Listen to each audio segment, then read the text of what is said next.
We're also talking about terroristic content and anything that might incite violence, hate, and racism. So I therefore urge you to promptly ensure the effectiveness of your systems and report measures taken to my team. This guy's Elon's boss now. In fact, here's what Elon responded. He said, to be honest, I really wanted to respond with this Tropic Thunder meme, but I would never do something so rude and irresponsible. Why don't you take a big step back and literally F your own face off? Musk's rise as a Trump backer comes as X has turned into a haven for the spread of misinformation. Since buying the site almost 2 years ago, Musk's site... Trump made his debut back on X. And so we've got this beautiful video that they released here for the initial debut. But coming up, man, we've got a lot of reaction. So the EU is trying to silence the president. We're going to read through this and understand how these little dictators from some other foreign entity, why they think they can talk to us at all about our elections. We're going to read that, see if they'll explain that, why they think they should meddle in our affairs. Elon responded. We got a bunch of fun stuff. Linda Yaccarino, the CEO, responded, and the White House is all coming out trying to stop this interview from happening. Is there anything you can do? Can you like nuke the servers or something? They're so freaked about it. Karine got asked about it today at the White House. So this is how Trump made his return. Here is President Trump's big post. 8:19 on August 12th, up to 22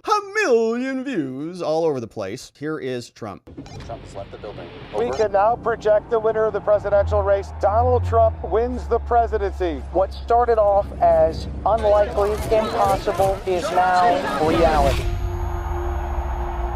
I will fight for you with every breath in my body, and I will never, ever let you down.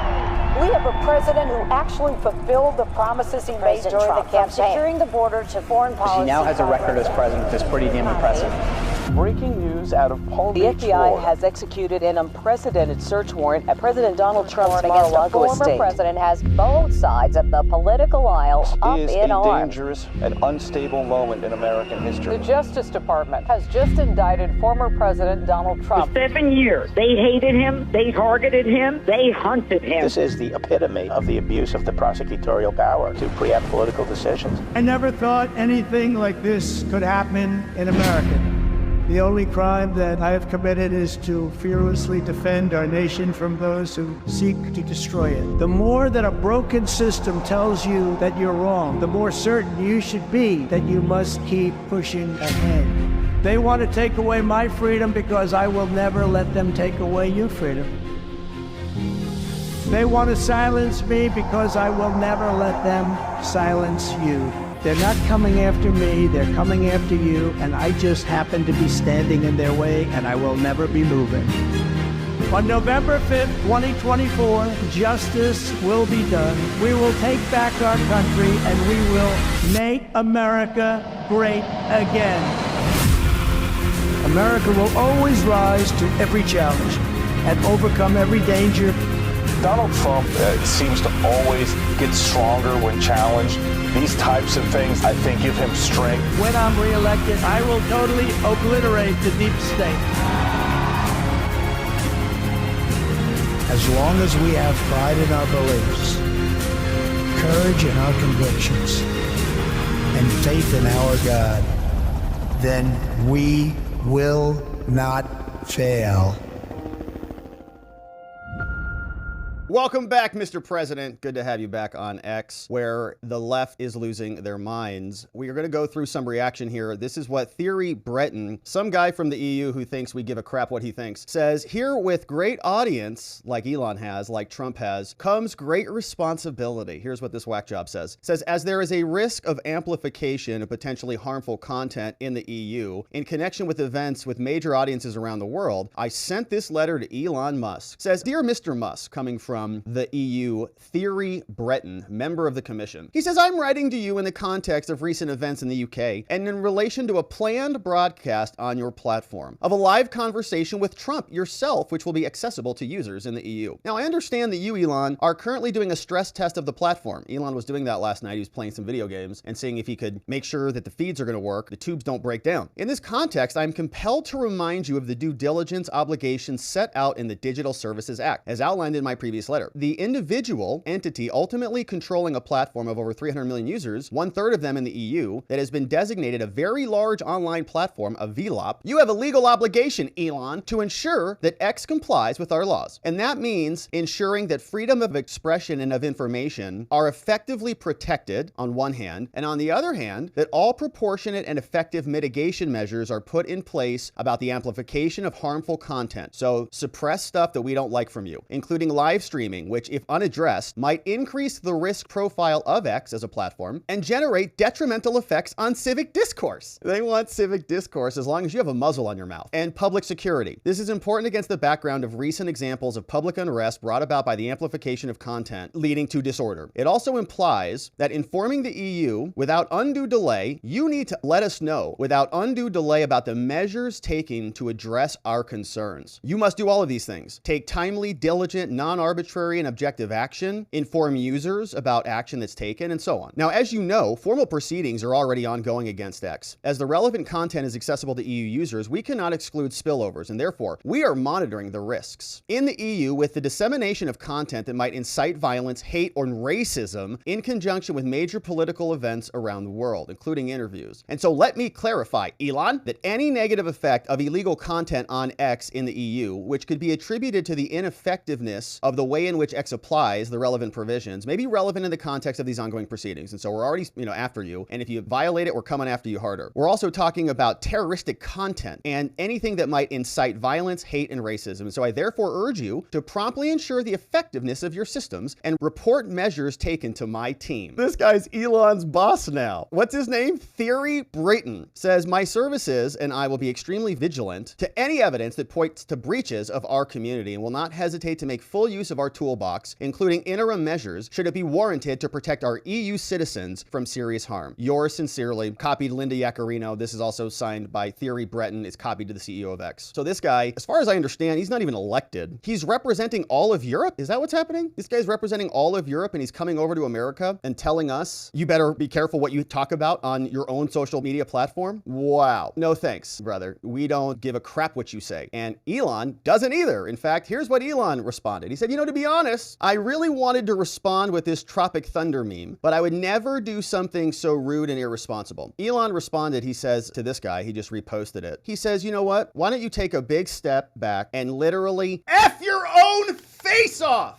Theory, do it multiple times, repeatedly. Now, Elon didn't say that. That would be irresponsible for him to say that, but we'll go ahead and say it for him, all right? We'll say that to this guy, Thierry Breton. Thierry, why don't you literally F your own face and get the hell out of our political life? Linda Yaccarino was a little bit more diplomatic, says this is an unprecedented attempt to stretch a law intended to apply in Europe to political activities in the US. It also patronizes European citizens, suggesting they are incapable of listening to a conversation and drawing their own conclusions. Linda Yaccarino, the CEO of X, which is absolutely right. I mean, if I'm a European, if I live in any one of those countries, I'm like, this guy speaks for you guys? Like, for real? Does he? Because there was a big problem that we had with European tyrants, about 250 years ago. And it's not something that we're going to want to revisit here. We were allies with many people in Europe because they were, allies in the principles of Western democracy, right? A lot of what we have in the United States, many argue, comes from the Enlightenment era. People like John Locke and all these people were instrumental in creating the political philosophy of a lot of the founding fathers. And so we have this in common: free speech, due process of law, presumption of innocence. These are all in alignment with the Western ideology, with Western traditions. But if Europe is not doing that anymore, if Europe is acting like a dictatorship where they censor their opponents, just like they would criticize about Russia or any of these other countries, like the North Korea, like they're going to censor you. So if Europe is doing that to us again, what are we,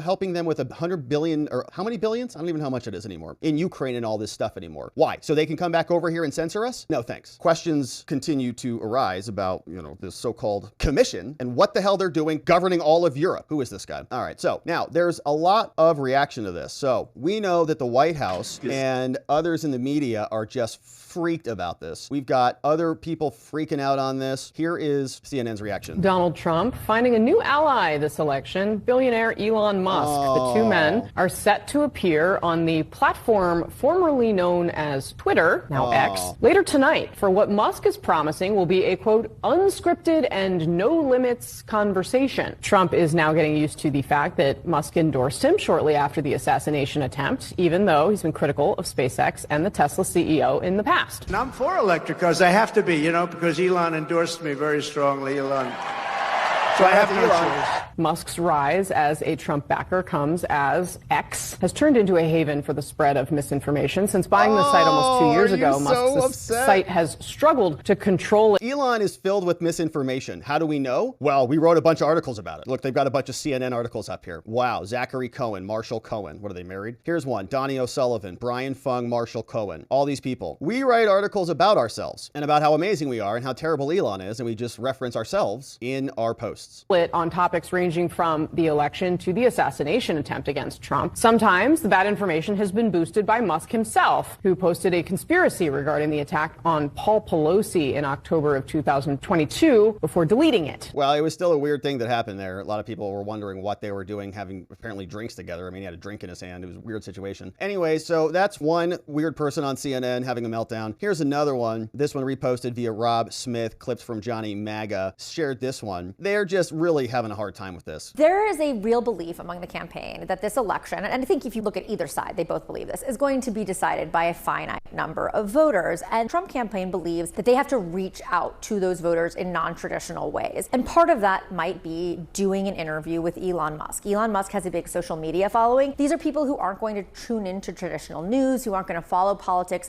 in a traditional sense, but they are going to tune into Elon Musk doing a Twitter Spaces with Donald Trump. It's the same reason you saw him sit down with streamer Aiden Ross. It's the same reason he's been doing a series of podcasts and MMA stuff. This is a group of people who are probably first-time voters, potential voters, and they believe that those people would swing in favor of Donald Trump. So that's who they're trying to reach with these various kinds of events. Yeah, because there's a generation of people who are looking at their future under Harris Biden, and they're asking themselves, what is there for me? There's a wrecked border that's perverted all of the, the economics of the country. There is inflation through the roof. Everything you try to buy is insanely expensive. You try to get a turkey sandwich for two people, it's $55. What the hell's going on here? Can't buy a house. It's over for many people, realizing that coming up under this administration. Now, there is a possibility for a better future, and they're starting to realize it's not with the Democratic Party. So they're resentful, they're disdainful, they're so irritated that all of these other streamers have bigger audiences and followings than they do. And they're just going to sit around and mope, or they're going to try to get the White House to do something about it. So here's this guy who says, is there anything you can do? Can you nuke the servers or something? Can you send the FBI to raid Trump's residence again? Elon Musk is slated to interview Donald Trump tonight on X. I don't know if the president is going to tune in. Feel free to say if he is or not. But I think that misinformation on Twitter is not just a campaign issue. It's a America issue. What role does the White House or the president have in sort of stopping that, or stopping the spread of that, or sort of intervening in that? Some of that was about campaign misinformation, but can you please censor them? Okay, I'm freaked out that they're going to have a conversation that we're not going to be in control of. What are you going to do about this? This is an American issue. It's a wider thing, right? Yeah, no, and you've heard us talk about this many times from here, about the responsibilities that social media platforms have when it comes to misinformation, disinformation. Don't have anything to read out from here about specific ways that we're working on it, but we believe that they have the responsibility. These are private companies, so we're also mindful of that too. But I think it is incredibly important to call that out as you're doing. I just don't have any specifics on what we have been doing internal as it relates to the interviews. Not something that I'm tracking, and I'm sure the president's not tracking it either. All right, so they're losing it. They don't want this interview to happen. They're very upset that Trump is getting out there and making connections all over the place, and they're trying to stop it, begging the White House to intervene.